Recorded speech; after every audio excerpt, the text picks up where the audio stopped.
Everyone's calling men in their 30s weak and lost, but here's what they won't tell you. 75% of us are in a crisis right now, and it's not because we're failures. The system is literally designed to break us. And look, I was one of those men, 110 kilos, suicidal thoughts, watching my life crumble, until I discovered the impossible game. Now, if you're a man in your 30s and you're feeling like you're just behind, like you've missed some invisible deadline, it's not another motivational video. There's going to be the truth that they just don't want you to know about why successful men are secretly just dying inside. Anyways, there I was at 30, hiding in hoodies because I was just ashamed of what I'd become. I'd gone from 70 kilos and confident to 110 kilos and invisible.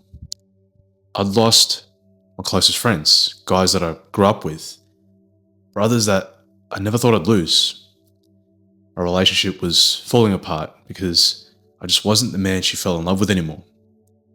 I was stuck in a soul-crushing sales job, just sitting in traffic every morning, looking in the mirror and just not recognizing the man staring back at me. Everyone around me had the same advice. Just work harder, bro. Stop being soft. You need to grind more. Other guys are making it. Why can't you? But here's the plot twist that, I guess, changed everything. I was working harder than ever, but I still felt like I was drowning. I was following all the self-improvement advice, reading the books, listening to the podcast, watching the YouTube videos, but nothing was working because I was trying to win a game where the rules had completely changed and nobody bothered to tell us. But wait until you hear what the research actually shows. 75% of men aged 25 to 33 are in a crisis right now. Suicide rates for men 25 to 34 have increased 35% in the last decade. But sure, let's keep calling it a mindset problem. But here's a stat that'll blow your mind. 15% of men have zero close friends. And it's not because we're antisocial, it's because the system destroyed male friendship. This isn't because we're weak, this isn't because we're lazy, this isn't because we're playing too many video games or watching too much porn. It's because the system has fundamentally changed while the expectations stayed exactly the same. And that's what I call the impossible game. And once you see it, you can't unsee it. While everyone's arguing about toxic masculinity versus traditional values, they're missing the real issue. The game itself is broken. Now let me break it down for you how this trap works. The first pillar, economic warfare. So your dad bought his house for 3 times his annual salary, and you need 15 times yours. But somehow, you're the problem. Your dad bought his first house at 25 for maybe $20,000 to $30,000. That same house today costs $500,000 to $1 million. But somehow, you're expected to achieve the same milestones on the same timeline. The math isn't mathing. It just doesn't work. But society still judges you like it does. See, when your dad was 30, a single income could support a family, a house, a future. When you're 30, 2 incomes can barely cover rent. But the messaging hasn't changed. If you don't own your house by 30, you're behind. Or if you're not married by 35 with kids, something's wrong with you. If you're not making 6 figures, you're not a real man. These aren't personal failures. These are systemic impossibilities being sold as personal responsibility. And this is where it gets controversial. Second pillar, friendship assassination. 15% of men now have 0 close friends. 0.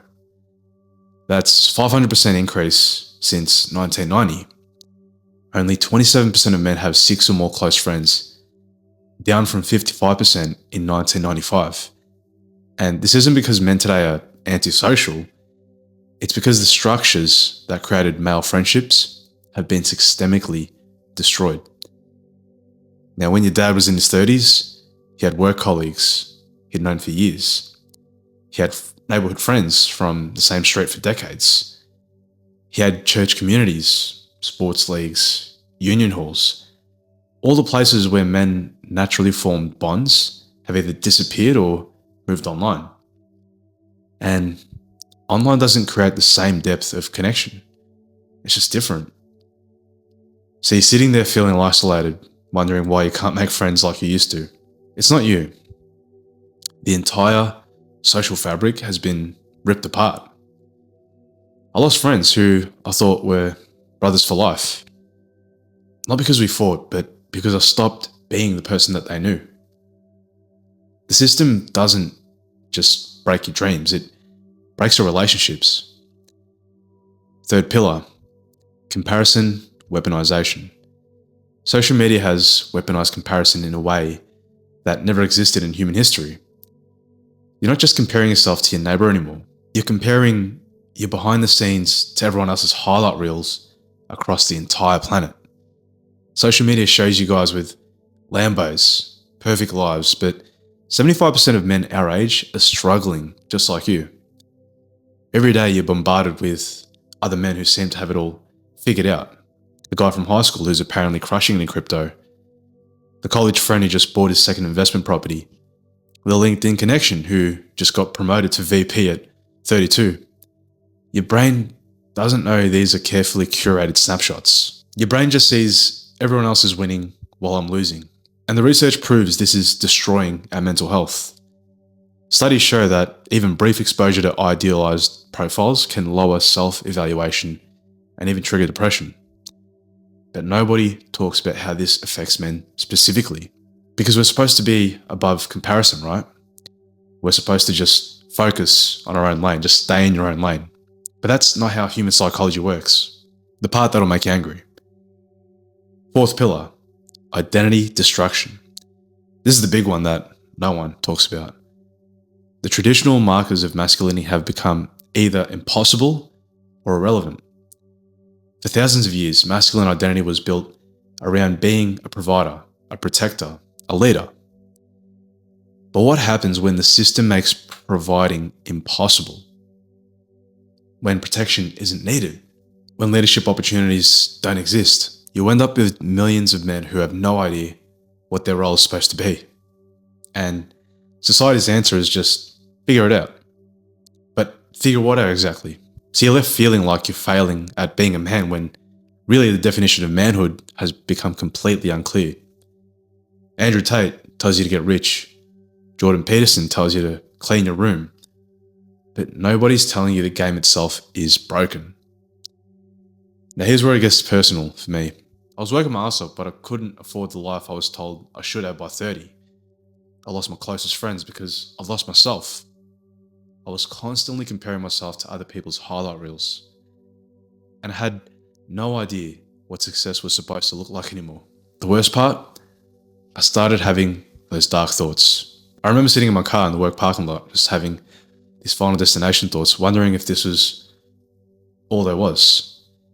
If you've been there, you know that feeling. That's not weakness. That's your soul telling you the system is broken. Not because I wanted to hurt myself, but because I just couldn't see a way out. I felt trapped in a life that just wasn't working, playing by rules that seemed designed to break me. And that's when I realized something crucial. The problem wasn't me. The problem was that I was trying to solve a systemic issue with personal solutions. You can't personal development your way out of economic warfare. You can't mindset your way out of friendship assassinations. You can't motivation your way out of the impossible game. Self-improvement is part of the problem. It tells you to optimize yourself for a broken system instead of questioning why the system is broken. Don't want you to believe it's your fault, because if you knew it was systemic, you'd demand change. Individual blame keeps the system intact. You need a completely different approach. So I stopped trying to fix myself and started trying to understand the system. And that's when everything changed. I realized that escaping the possible game isn't about working harder. It's about working differently. It's not about following the old rules more perfectly. It's about creating entirely new rules. And look, if you're watching this and you're thinking, finally, someone gets it. Then you're ready for the next level. I help men escape the impossible game and build life on their own terms. I've got a few strategy call spots open this week, links in the description. But keep watching, because I'm about to give you the exact escape plan. And this is the escape plan that they don't want you to know. But let me tell you exactly how I escaped each pillar of the game.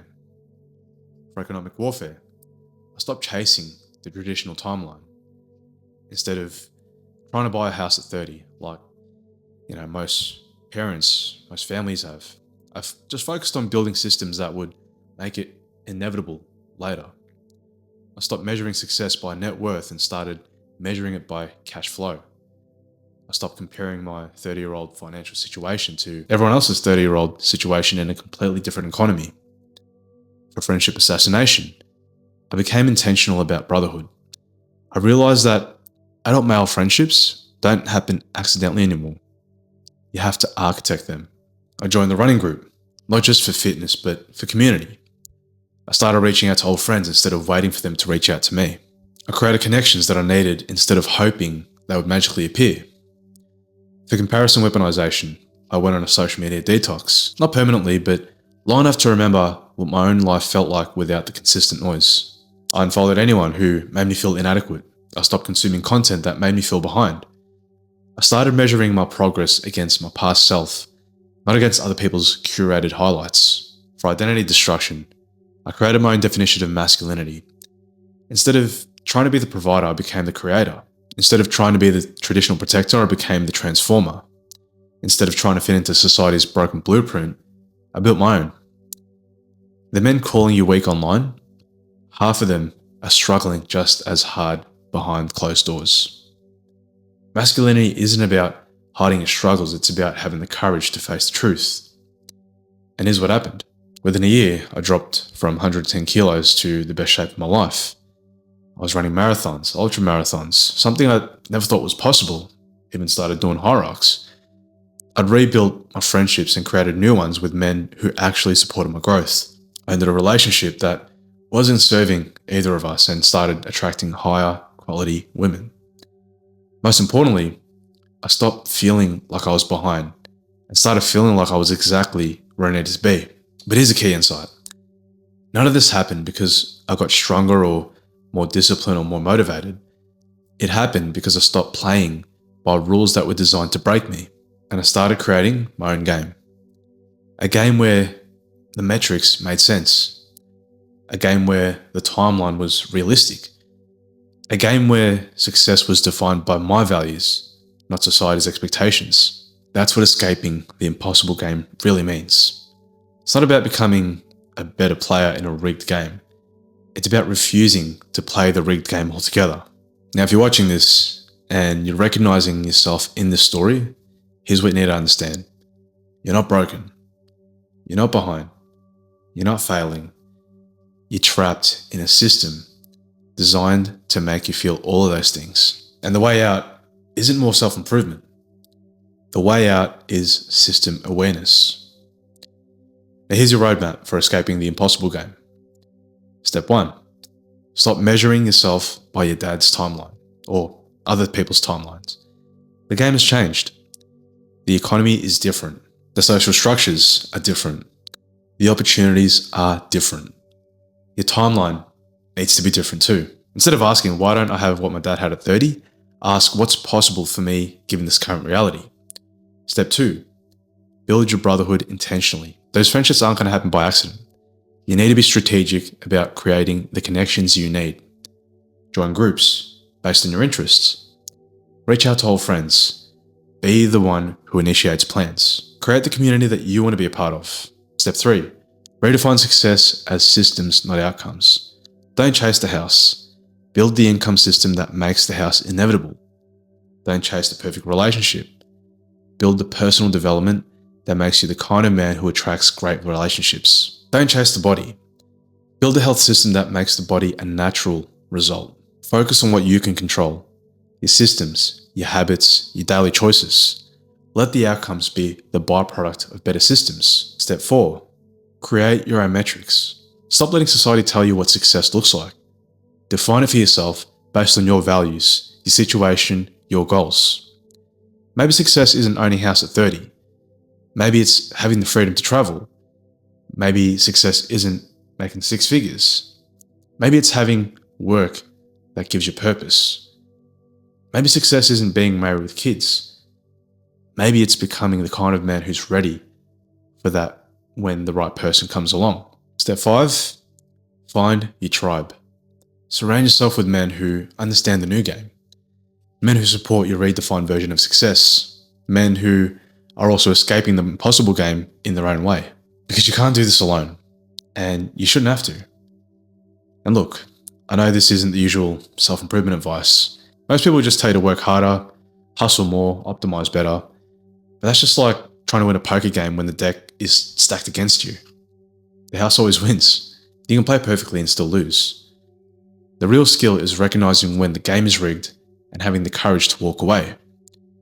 To create your own game with your own rules. That's what I did. That's what I help other guys do now. If you're ready to stop playing the impossible game and start building your own, I've got strategy calls open this week. Let's identify which pillar is trapping you the most and create personalized escape plans. Not another cookie-cutter program, your specific roadmap. The link's in the description. But even if you're not ready yet, do this. Comment impossible game if this hit different. I want to see how many men are ready to stop blaming themselves for a rigged system. And share this with one guy who needs to hear it. Because the first step to escaping a trap is knowing you're in one. And remember, you're not broken. The system is. And it's time to stop letting a broken system define your worth. Build your own game. Create your own rules. And watch how everything changes when you stop trying to win at someone else's impossible standards. The 30s aren't your decline. They're your awakening. If you know how to use them right.